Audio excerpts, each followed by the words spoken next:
Kashkwala coming back at you with another lesson, giving all glory, honor, and praises to Yahweh by Hashem Yahweh Shai, by Hashem HaKakodash.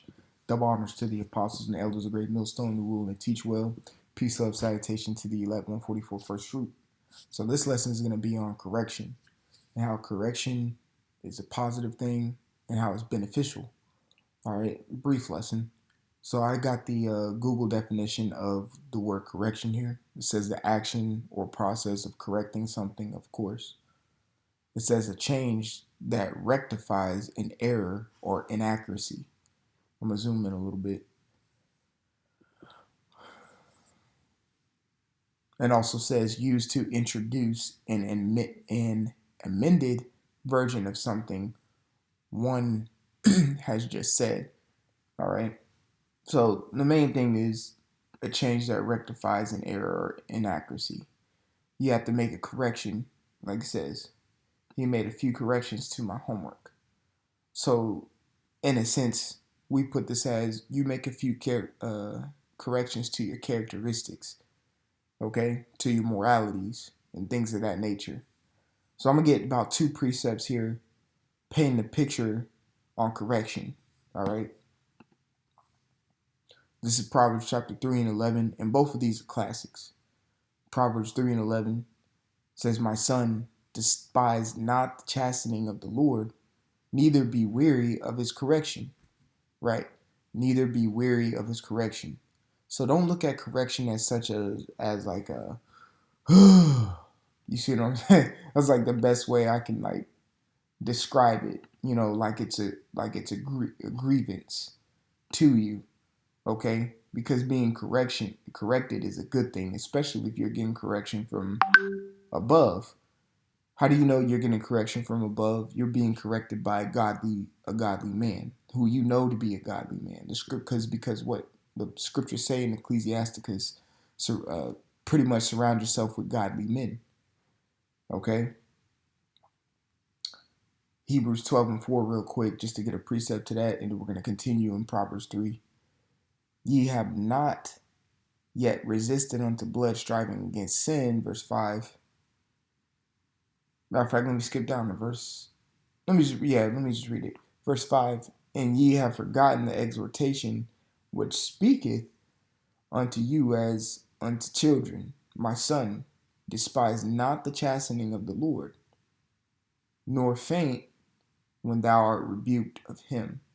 You know, I'm gonna simply say, don't be a punk, okay? When you're going through certain situations. Now you see, Proverbs 3 and 11 says the same exact thing. "My son, despise not the chastening of the Lord." All right. This is just being reiterated. It says again, "Despise not the chastening of the Lord" in verse 5. All right. So don't shy away from being corrected. Don't shy away from the rebuke and the reproof and the admonishments that you receive. The scriptures tell us to exhort one another daily. And however that exhortation comes, take it. Exhortation can come through a correction. You're exhorting you to be correct. Okay? Verse 6 says, "For whom the Lord loveth, he chasteneth, and scourgeth every son whom he receiveth." Well, guess what? I mean, when you read the book of Ecclesiasticus, it tells you to put the rod to your child and correct him. It's the same thing he does with us. Because what did it say? "Unto you as unto children." We're the prince of the power. Prince is a son of a king. We're sons of the ultimate king. Okay? So we have to endure the chastisement that we receive from the king. And sometimes in that chastisement, in that rebuke, sometimes comes through the brothers. Sometimes just comes through life in general. Sometimes comes from you. When you learn to accept correction and you learn the art of correction, in turn, you start to correct yourself more. You see what I'm saying? Correct yourself internally. You won't have to be corrected outwardly.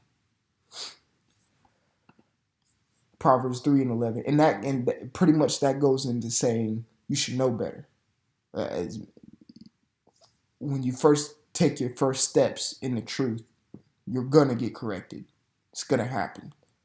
It's going to be something that's new to you too. Because this world lives in a sense of do as I will. You can do whatever you want. But when you step into the realm of the truth, there's standards that have to be upheld. And there's standards that you have to meet. Morally, you could say. Therefore, correction will come. Because if you're coming into this new, you don't know all the you don't know the ropes. You see, you have to learn. You have to learn the ropes. You have to learn how to jump. You have to learn how to walk and run. So correction is going to come at it, especially in the beginning, because that's when training. It's on the job training. Then you start getting the hang of it, and then you start understanding what's company policy, and then now you know better. So when you come up in these situations, you know how to correct yourself instead of being corrected about the same thing every single time because you've been trained. Correction is a beautiful thing because it's going to get you out of a lot of situations, and it's going to season you. It's going to create wisdom. Verse 12, it says, "For whom the Lord loveth, he correcteth, even as a father the son in whom he delighteth." This is the same thing that's being said in Hebrews 12 chapter. It's Proverbs chapter 15:10. "Correction is grievous unto him that forsaketh the way." Exactly. So correction is grievous to a nigga. Can't tell him nothing. Can't tell him nothing. He'll get mad if one of his Cheerios drop on the ground. Be ready to shoot the club up because he sucks at taking correction. And that really is a product for a lot of these jakes. That's a product of living in a single household, primarily a single mother household. You know, I got a personal testimony that I'm gonna put out there. You know, I needed to find some side money, so I ended up babysitting this 5-year-old kid. He was Zebulon. Okay, I ended up babysitting him. Remind you this: he's 5. He had a single mother. All right, single mother household. When I first met the kid, the dude was still saying goo goo gaga. He couldn't even say mommy, daddy, nothing. Mind you, he's 5. The dude was still in Pampers. Mind you, he's 5.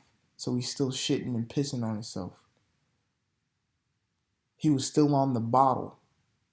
Mind you, he's 5. He's 5 years old. That is a pure product of single mother parenthood. An undeveloped, babied little kid. It was a boy, 5-year-old boy. And I'm going to say, growing up to be a little punk. And every time he got corrected, he would whine. Because he doesn't know how to receive correction yet. Because a father's not in his life. That is a direct example of a little kid who grew up in a single mother. Correction is a beautiful thing because you know damn well that mother wasn't correcting him just off the way he was acting. Didn't know how to talk. Pooped and peed on himself. And this ain't no 2-year-old, 1-year-old poop. This is a whole 5-year-old. He was still on the bottle. He was on the bottle so much that his teeth were already rotting away. At 5, he walked around like a 2-year-old, you know, that little ditzy ass walk. But he's 5. This is where correction, this is, that showed where lack of correction really can affect somebody. You see? And at the age of 5, they should start understanding, kids should start understanding how to take correction. They should be saying full parent. They should have conversations with you. and understand what to do and what not to do by that time. You know? So again, this is Proverbs 15:10. Correction is grievous on him that forsaketh the way, and he that hateth reproof shall die. Simple. So if you can't take correction, simple, you're gonna die because you're gonna make the wrong decision that's gonna cost you. You know? So correction is a beautiful thing. All right? And see it as a beautiful thing. Don't see it as you always getting cursed out. And if you see you getting corrected a lot of times, then you need to do a lot of self-diagnosing and fix your shit. Simple. Get your stuff together. But put it all in a bag, zip it up, and get it together. Okay? If you find yourself getting corrected all the time, because don't get mad when it continues to come and come. Look, it's probably because you're probably getting corrected on the same thing over and over umpteenth amount of times. Figure it out. You know what I'm saying? So Lord willing, this lesson was edifying and encouraging and exhorting. I want to give all glory, honor, and praises to Yahweh Ba'Shem Yahweh Shai Ba'Shem HaKadosh. Double honors to the apostles and elders, great millstone, to rule and teach well. Peace, love, salutation to the elect, 144 first fruits. Brother Kashquan, until the next time, we'll say shalom, and like always, repent, repent, repent. For Yahweh Shai is coming sooner than what me and you believe. Shalom.